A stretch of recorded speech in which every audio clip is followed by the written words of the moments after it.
মাঠের থেকে টাটকা শাকসবজি তুলে নিয়ে এসে বাড়িতে রান্না করে খাওয়ার স্বাদের কোনো তুলনাই নেই।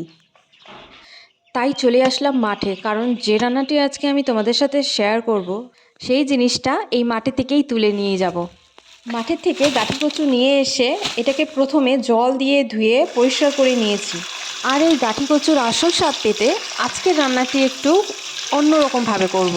খুব কম সামগ্রীতে, মানে খুব অল্প পরিমাণে ঝাল মশলা দিয়ে।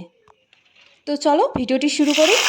এখানে কড়াইয়ের তেল গরম হয়ে গেলে পেঁয়াজ, রসুন, তেজপাতা আর কাঁচা লঙ্কা দিয়ে দেবো। এরপর এটাকে বেশ ভালো করে নাড়াচাড়া করে নেব। আর ভিডিও স্কিপ না করে সম্পূর্ণ ভিডিও দেখতে থাকো। এরপর ভালো করে পরিষ্কার করে নেওয়া গাঠি কচু এর মধ্যে দিয়ে দেব। তারপর এটাকে বেশ ভালো করে নাড়াচাড়া করে নেব। এর মধ্যে এখন দিয়ে দেবো হচ্ছে হলুদ আর পরিমাণ মতো লবণ। তারপর এটাকে বেশ ভালো করে ভেজে নেব। অত্যন্ত কম মশলায় এই রান্নাটি তোমরা নিজের বাড়িতে ট্রাই করে দেখো, তোমাদেরকেও খুব ভালো লাগবে।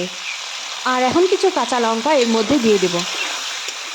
তারপর বেশ কিছুক্ষণ ধরে নাড়াচাড়া করার পর গাঠি কচু ভাজা হয়ে গেলে এতে এখন পরিমাণ মতো জল দিয়ে দেব। আর এই গাঠি কচু খেতে কে কে ভালোবাসো আমাকে কমেন্ট করে জানিও। এরপর এটাতে কিছুক্ষণের জন্য ঢাকনা চাপিয়ে দেব। আর গাঠি কচু তো আমরা অনেক রকমভাবেই খেয়েছি, কিন্তু এরকমভাবে রান্না করে এর স্বাদ নিয়ে দেখো, তোমাদেরকেও খুব ভালো লাগবে। আর কড়াইয়ের জল শুকিয়ে গেলে এটাকে বেশ কিছুক্ষণ ধরে নাড়াচাড়া করে নেব। এরপর তোমরা দেখতেই পাচ্ছ মশলার জন্য নিয়ে নিয়েছি হচ্ছে জিরে গুঁড়ো, ধনে গুঁড়ো, শুকনো লঙ্কা গুঁড়ো আর হচ্ছে আদা কুচি আর রসুন কুচি। মশলাটা দেওয়ার পর এবারে বেশ কিছুক্ষণ ধরে নাড়াচাড়া করব, কারণ মশলাটা ভালো করে কষিয়ে না নিলে বা ভালো করে ভেজে না নিলে এর যে কাঁচা গন্ধটা সেটা থেকে যায়। তো কাঁচা গন্ধটা যাতে না আসে সেই কারণেই মশলাটাকে বেশ ভালো করে ভেজে নেব। আর এদিকেও গাঠি কচু ভালো করে সেদ্ধ হয়ে গেছে। এবার এটাকে বেশ কিছুক্ষণ ধরে নাড়াচাড়া করে ভালোভাবে ভাজা হয়ে গেলে জল দিয়ে দেব। আর এটাকে তোমরা গরম ভাতের সাথেও খেতে পারো বা রুটির সাথেও খেতে পারো।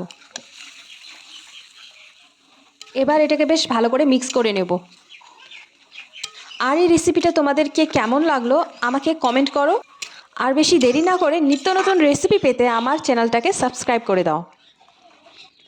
আর এদিকে আমার রান্নাও পুরোপুরি কমপ্লিট হয়ে গেছে। এখন এটাকে নামিয়ে নেব।